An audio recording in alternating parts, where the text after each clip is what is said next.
Hello friends, स्वागत है आपका हमारा यूट्यूब चैनल स्टूडेंट नॉलेज पे। दोस्तों, आज की वीडियो में बात करेंगे 80 वर्ड प्रति मिनट की हिंदी डिक्टेशन संख्या 33 के बारे में, जो कि आने वाले सभी स्टेनोग्राफर एग्जाम के लिए बेहद महत्वपूर्ण है। तो चलिए फिर दोस्तों, ज़्यादा देर न करते हुए यह डिक्टेशन स्टार्ट करते हैं। प्रधानमंत्री ने उत्तर प्रदेश के बलरामपुर में सरयू नहर परियोजना का लोकार्पण करते हुए यह जो कहा कि डबल इंजन की सरकारें विकास का पर्याय साबित होती हैं, उस पर विपक्षी दलों को कटाक्ष करने से अधिक चिंतन करना आवश्यक है। विपक्षी दल प्रधानमंत्री के वक्तव्यों पर अपनी तरह से अपने विचार व्यक्त करने और इस क्रम में उनसे असहमति जताने के लिए स्वतंत्र है, लेकिन इससे कोई इनकार नहीं कर सकता कि न किसी को करना चाहिए कि विकास एवं जन कल्याण के मामलों में दलगत राजनीति के ऊपर उठकर काम करने की आवश्यकता है। उचित यह होगा कि डबल इंजन सरकारों के संदर्भ में प्रधानमंत्री के कथन को इस रूप में भी समझा जाए कि वे विकास के कार्यक्रमों पर केंद्र और राज्य सरकारों के बीच सहयोग, सहमति और समन्वय की आवश्यकता और अधिक रेखांकित कर रहे हैं। भले ही सभी राजनीतिक जन कल्याण और विकास की बातें करते रहते हों, लेकिन सच्चाई यह है कि कई बार विकास के मामलों में संकीर्ण राजनीतिक होती हुई दिखाई देती है। यह राजनीति तब कहीं अधिक दुर्भाग्यपूर्ण साबित होती है जब किसी परियोजना को शुरू करने अथवा सहमति उसे आगे बढ़ाने के मामले में केंद्र सरकार और राज्य सरकार के बीच आवश्यक सहमति देखने को नहीं मिलती। दलगत राजनीति अपनी जगह है, लेकिन विकास के कामों में इस राजनीति को बाधा नहीं बनाना चाहिए। यदि राज्यों को प्रगति पथ पर तेज़ी से आगे बढ़ना है और देश को भी उन ऊंचाइयों की ओर ले जाना है जिनके बारे में राजनीतिक दलगत लगातार बातें करते रहते हैं, तो फिर उन्हें विकास के मामले में सस्ती राजनीति करना बंद करना होगा। यह ठीक नहीं कि राष्ट्र के विकास के बजाय दलगत हितों को महत्व दिया जाए। इस सिलसिले में इसकी भी अनदेखी नहीं की जा सकती कि कई बार कुछ राज्य सरकारें राष्ट्रीय महत्व को परियोजनाओं पर केंद्र सरकार की अपेक्षित सहयोग देने से इनकार करती हैं। कुछ मामलों में तो वे अंतर्राष्ट्रीय संधियां समझौतों के क्रियान्वयन में भी बाधक बन जाती है। बतौर उदाहरण, यदि बांग्लादेश के साथ तीस्ता नदी के जल बंटवारे को लेकर समझौता आगे नहीं बढ़ पा रहा है, तो सिर्फ बंगाल सरकार के रवैये के कारण जेवर एयरपोर्ट की परियोजना भी भारतीय राजनीतिक असहयोग के कारण लंबे समय तक अटकी रही।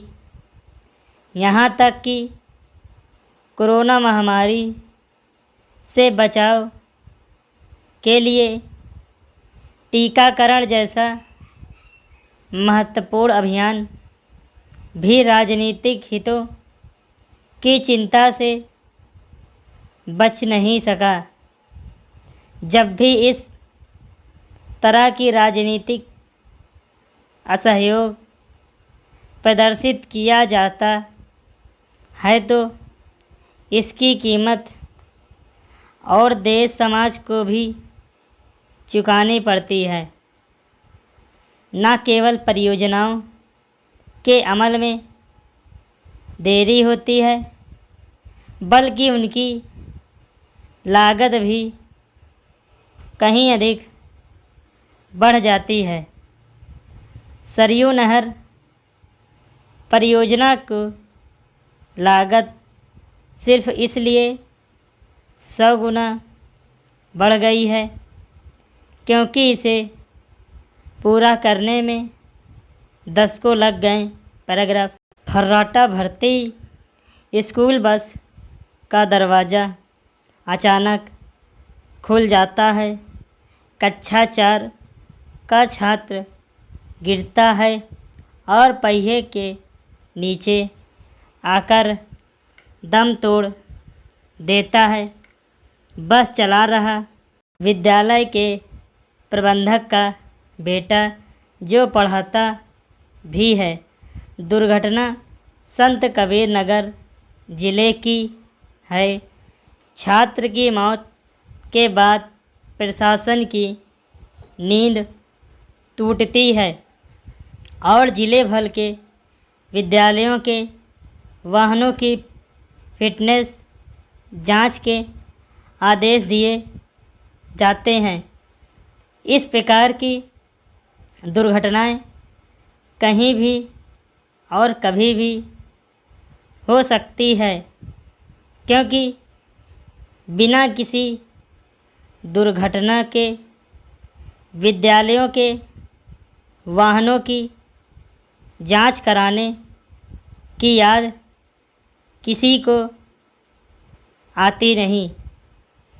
ऐसे वाहनों के चालकों के पास अनुज्ञा पत्र भले ही होते हों, परिचालक बिना किसी प्रशिक्षण के नियुक्त कर लिए जाते हैं।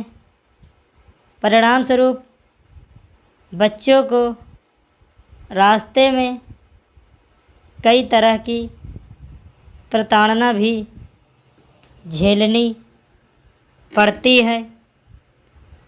पुलिस द्वारा विश्वविद्यालयों के वाहनों की जांच के लिए अभियान कभी नहीं चलाया जाता है।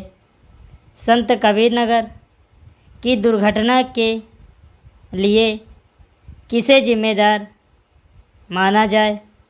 वाहन की फिटनेस जांच करने वाले विभाग को, अनियंत्रित वाहन चलाने के लिए चालक को, या फिर प्रबंधन को जिसने बस में परिचालक की तैनाती ही नहीं की थी? पुलिस और राज्य सड़क परिवहन निगम भी कम जिम्मेदार नहीं क्योंकि जिस बस से दुर्घटना हुई उसका पंजीकरण ही नहीं था। बिना पंजीकरण के वाहनों का संचालन रोकना इन दोनों विभागों का काम है। सर्दियों के मौसम में घने कोहरे के दौरान दुर्घटना की आशंका ज़्यादा रहती है। विद्यालयों में खटारा वाहन स्वयं में नैनीहालों की जान पर संकट है। इस तरह की दुर्घटनाओं को रोकने के लिए अभिभावकों को भी पहल करनी चाहिए। वे वाहन के लिए शुल्क देते हैं जो बच्चों लिए बदहाल वाहन का उपयोग क्यों होने देते हैं। विरोध करना चाहिए।